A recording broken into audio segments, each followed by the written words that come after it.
If you sent your first batch of mailers, texts, calls, made a few offers, maybe even closed 1, 2, 10, 20 deals, and now your pipeline has gone completely silent, it's not because you need more volume, it's because you're making one of 5 silent execution layer mistakes that are quietly hemorrhaging your cash and keeping you trapped in the grind. My name is Clay Hepler. I've done over 250 land deals, and my 20-person team is on pace to over $3 million in gross profit this year. And I've made every single one of these mistakes personally, including the last one, which I didn't see for 18 months, and it was costing me roughly $30,000 per deal. In the next few minutes, I'm gonna walk you through all 5 in order from bad to catastrophic and give you the exact fix for each one so you can stop bleeding money by the end of today. We're gonna go 5 down to 1. Mistake number 1 is the one that cost me the most. Stay until the end for that one. Let's go. Mistake number 5 is running without a scoreboard. You can't fix what you don't measure. And almost every new operator and experienced operator I meet is flying blind. People even say, Clay, you're like the KPI guy. And unfortunately, I have become that guy because I know how important KPIs are. I see people know roughly how many mailers went out. They think they got a few leads. They have a rough gut feeling on close rate. And when the deals stop coming, they panic and do the worst possible thing. Send out more mailers, make more calls, send more texts. Those mistakes happen because beginners are hustlers, not accountants. You got into this business to make money and escape the W-2, not to stare at spreadsheets. So you think, if I just work harder, the numbers will take care of themselves.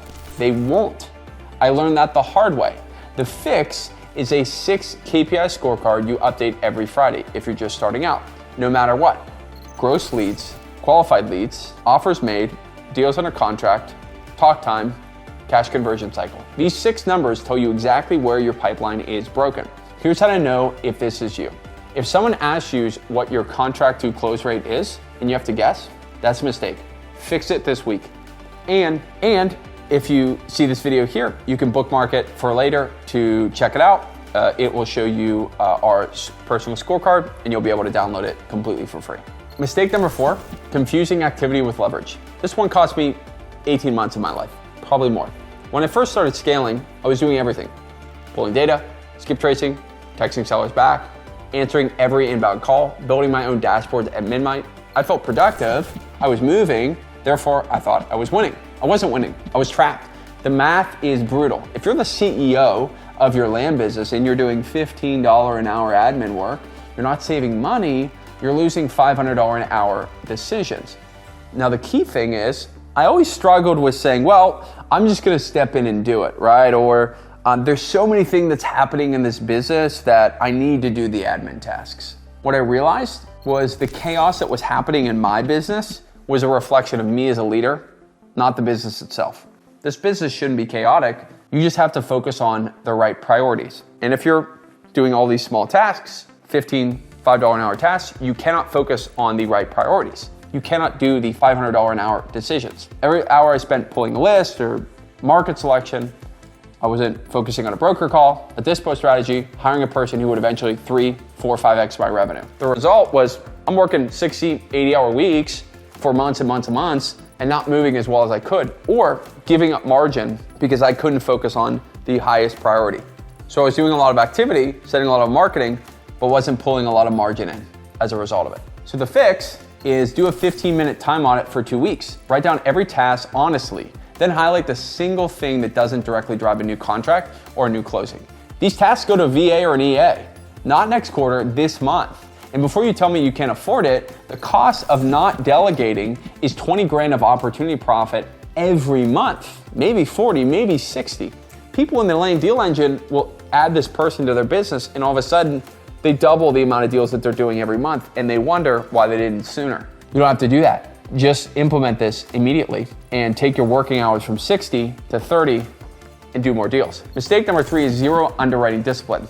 I'm gonna tell you something that I don't love telling people. A few years ago, I bought a 6-acre parcel in Tennessee. On paper, Williamson County, it was beautiful, motivated seller, under market, clean title. I was so excited to get the deal under contract that I skipped triple checking one thing, a soil test. It turns out that the land couldn't support a septic system. No septic means no house. No house means no end buyer in that market. That one missing test cost me $60,000 that I had to come out of pocket on this single deal. That's not a story I made up to sound credible on YouTube. That's a closing statement I literally can still picture in my head.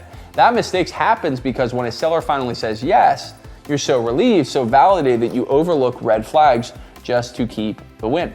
Bad access, extreme slope, unclear utilities.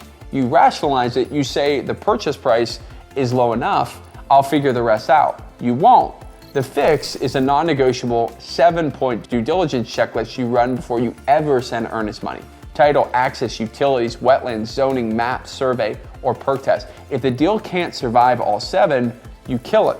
You don't argue with it. You don't negotiate with yourself. You kill the deal and you move on. You're making this mistake if you catch yourself making excuses for a property's flaws because the price is low. The price is always low on a bad deal. Quick interruption here. If any of these are hitting close to home, there's something you need to do before you keep watching. Every one of these mistakes is stage specific. What's killing a beginner is different from what's killing a hustler. That's different from killing an operator. That's just a fancy term of someone who's at a different level of business. So I put together a Landman Scaling Roadmap completely free, and it maps out exactly what mistakes apply to your stage, what KPIs you should be hitting right now, and what the next move is to get you to the next rung of the land ladder. The link's in the description down below. Download it, figure out where you are, and then come back and finish this video. Mistakes 2 and 1 are where the real money gets lost. Mistake number 2 is pricing for the comp, not the buyer. Most land investors price their inventory like they're flipping houses. They pull up Zillow, they look at the comps, they subtract this spread, and they throw a price on the listing and wait.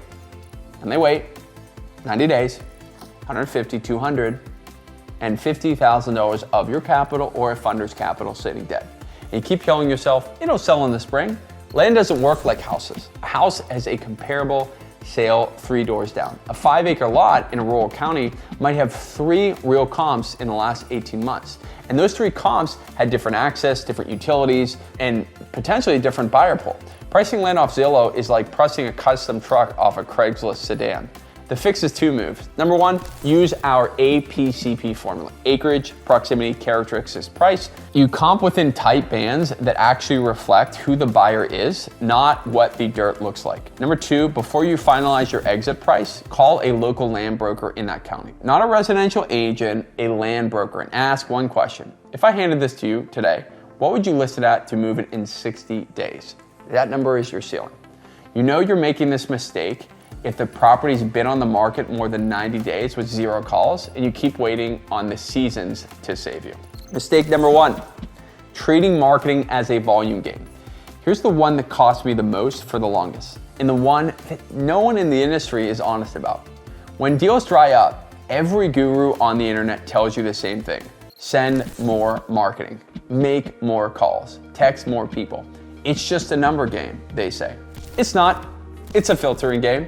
Early on, I was so convinced that it was volume that I burned through more than $20,000 in marketing spend in a single stretch, and my cost per deal was so high, it wiped out my entire margin on the deals I did close. I was working harder every month and taking home less. The truth is, volume without filtering just scales your chaos. If your list is full of wetlands, of slopes, of non-buildable lots, of non-motivated seller, 10xing your mail volume or texting or calling volume 10x's your garbage leads, your angry sellers, your wasted time. The fix is to narrow before you scale. Tighten your list. Scrub out wetlands, FEMA floodplains, parcels with no road frontage, landlocked parcels, people who have owned it 1 to 2 years. Then focus on raising your close rate on the leads you already have before you spend another dollar on volume. A 10% close rate on a clean list builds a 5% close rate on a bloated list. You're making this mistake in your business if your cost per lead looks great, but your pipeline is full of angry sellers demanding retail prices, and your actual close rate is trending downwards. That would be an indication that this is happening. Now, I want to be straight with you for a second. Every single one of these 5 mistakes I just walked you through, I made these when I was scared, when I was broke, I was convinced that I was the problem. You're probably not the problem. Your execution layer is probably the problem. The difference, in my opinion, between the land investor who quits in year 1 and the land investor who builds a $3 million business is not talent, it's not capital, It's not how many mailers they send. It's whether they install a scoreboard, delegate the $15 an hour work, underwrite with discipline, price for the buyer, and filter before they scale. That's it. A couple of things that you solve, and it makes scaling profitably that much easier. Two things before you go. One, subscribe. This channel is where I break down what actually is working inside our 20-person, 7-figure land business in real time with real numbers, real deals, and nothing recycled. If that's useful for you, hit subscribe. Number two, if you're watching this and you're realizing you're making 2, 3, 4 of these mistakes right now, the honest truth is you do not need another course. You need a system of a 7-figure business installed into yours with accountability of people in the same boat as you. That's why the Landman Deal Engine exists. We meet you exactly where you are, whether you're a beginner, just starting out, or you're stalling, or you just want to move a little bit faster. And we install the 3 things that turn hustle into a machine. The operating system, every SOP, every dashboard, every KPI scorecard my 20-person team runs on, drops straight into you. The funding engine, a live deal underwriting desk and capital partners. So when you have a deal, you don't ever have to worry about having the money or finding investors. And the profit accelerator, weekly calls, stage-specific roadmaps, and accountability pods with my team and other operators who are actually closing deals. I'll tell you what's actually happening right now. Beginners hitting their first 20K profit deal in their first quarter. Hustlers locking in 2, 3, 4 deals a month. They were stuck at 0 for 9 months before they joined. Operators finally pulling themselves out of the $15 an hour work and running a business through their team. We're on pace to be at over $20 million in collective student profit this year, based on our projected. Every student on track to at least $100,000 in your business. That's the scoreboard. Now, one thing I will note is we have a capped enrollment every single month. So you will fill out an application and we will review it because we only have a couple of spots per cohort, and when they're gone until the next one opens. If you want one of those spots, click the link in the description, apply, takes a few minutes.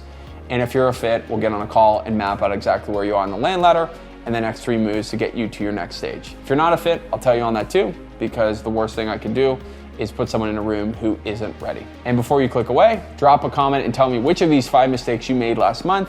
I read every single one, and the answers shape the next video I film. I'll see you in the next one.